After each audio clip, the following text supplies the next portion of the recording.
Olá, a intenção dessa aula é trabalhar um pouco com algumas reflexões do Gramsci, de Antônio Gramsci, sobre o processo de ascensão do fascismo.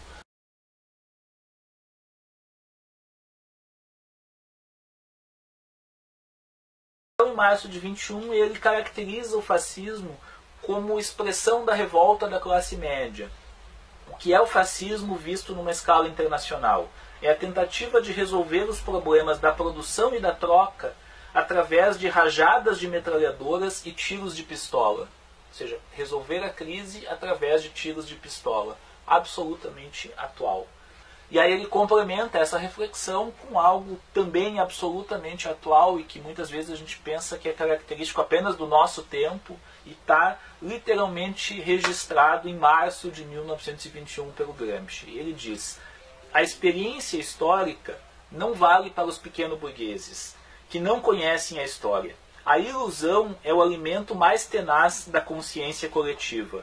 A história ensina, mas não tem alunos. Então aquilo que hoje a gente trata, como os boatos de WhatsApp, como as desinformações, as contra-informações, por outros meios, através de outros recursos, por outros processos, ele fala da fofoca, ele fala dos temores coletivos que se constituem irracionalmente, por outros meios, situações e processos muito semelhantes se davam, e isto é um alimento do fascismo, sobretudo para este setor social.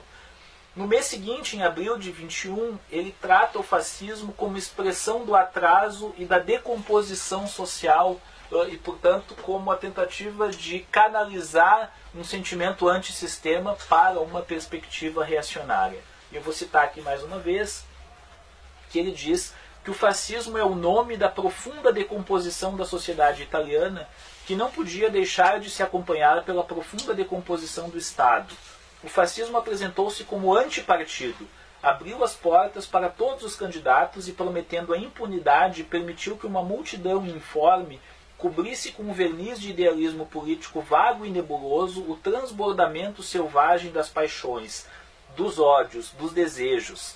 O fascismo tornou-se assim uma expressão dos nossos costumes, identificando-se com a psicologia bárbara e antissocial de alguns estratos do povo italiano, ainda não modificados por uma nova tradição, pela escola, pela convivência, em um Estado bem organizado e bem administrado. E aqui tem um elemento fundamental, que é este direcionamento reacionário de sentimentos de revolta, que em si, em princípio, não seriam reacionários, mas a função social e política do fascismo é justamente este direcionamento, esta mudança de sentido, esta ativação política em uma perspectiva contra-revolucionária de um sentimento que, em princípio, poderia ser revolucionário.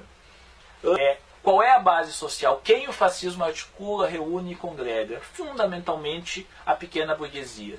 E isto coloca uma contradição básica, fundamental, um verdadeiro paradoxo entre o conteúdo social do fascismo e a sua base social. O conteúdo social do fascismo ele é fundamentalmente expressão do interesse do grande capital. O fascismo, quando se constitui em governo, vai de forma mais clara e explícita expressar este conteúdo social. Mas a sua mobilização e a sua organização coloca ênfase em palavras de ordem, em bandeiras, em processos que são expressão da revolta da pequena burguesia. E por que é politicamente decisivo fazer isto? Dar este conteúdo reacionário? Por conta de duas características da pequena burguesia que são peculiares. A pequena burguesia, ela, primeiro, ela não é nem classe trabalhadora, nem, embora o nome pequena burguesia, nem burguesia propriamente dita, e ela se coloca numa condição muito contraditória, porque ela tem um elemento comum fundamental com cada uma das duas classes fundamentais. A pequena burguesia, ela é proprietária, seja da pequena propriedade rural, seja do comércio, no pequeno comerciante, seja da ferraria, da serralheria, do pequeno negócio artesanal, industrial, que é comandado familiarmente. Ou seja, ela é proprietária, ela detém os seus pequenos meios de produção e nisto ela se identifica com a burguesia. mas ao mesmo tempo, e ao contrário da burguesia, ela não vive da extração de mais-valia, da exploração do trabalho alheio. A pequena burguesia precisa trabalhar, o dono do restaurante coloca a sua esposa, o seu filho, a sua filha, os seus agregados familiares para trabalhar junto. Ele necessita trabalhar, ele vive do seu próprio trabalho e desse ponto de vista ele tem um elemento em comum com a classe trabalhadora. Ele não é um latifundiário que vive na cidade e que não depende do seu trabalho pessoal o seu ganho. Ele não é um industrial dono de uma empresa que não produz diretamente as mercadorias das quais provém o seu lucro. Ele necessita trabalhar. O que significa isso? Significa que a pequena burguesia, politicamente, ela se coloca numa indefinição. E aí entra o segundo grande elemento que a caracteriza. A pequena burguesia é historicamente incapaz de constituir um projeto social próprio.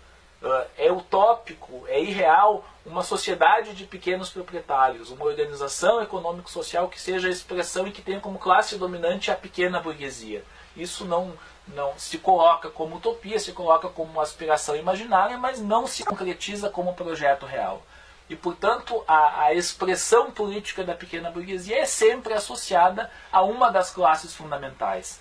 E a importância política do fascismo é colocar a pequena burguesia atrelada à grande burguesia, à classe dominante como um todo, a partir de um conjunto de elementos ideológicos de mobilização, do sentido, do sentimento de nação, né, do anticomunismo, de todos os elementos que caracterizam a perspectiva fascista. Então o fascismo é relevante, ele tem um papel histórico fundamental, precisamente porque ele permite colocar a pequena burguesia a serviço da grande burguesia. E mais ainda, pela sua especificidade, o fascismo não é apenas um conjunto de elementos ideológicos, o nacionalismo, o armamentismo, a misoginia, o anticomunismo, o nacionalismo, o anticomunismo. Não é apenas um conjunto ideológico, mas é uma forma concreta de transformação disto em uma perspectiva militante e no sentido de construção de uma tropa de choque. Então ele coloca a classe média, primeiro ideologicamente no campo da burguesia e segundo, a ativa política, organizativa e militarmente como tropa de choque.